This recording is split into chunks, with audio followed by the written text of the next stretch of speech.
আমরা এই অঙ্কটিকে অন্যভাবে করতে পারি। এখানে আমরা আগে এটা লিখব, x square minus 4x plus 1 equal two 0। x square plus 1, যেহেতু x স্কোয়ার প্লাস 1 আছে এখানে, আমরা এটাই লিখলাম x square plus 1।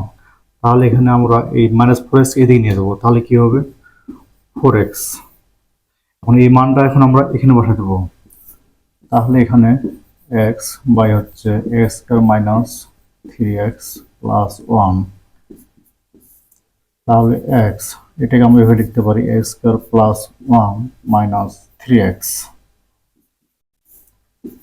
x by x square plus 1 equal to 4x। তাহলে এখানে কি লিখবো আমরা 4x মাইনাস 3x, তার মানে x বাই x, এই x কাটা যায়, তাহলে অ্যান্সার হবে 1।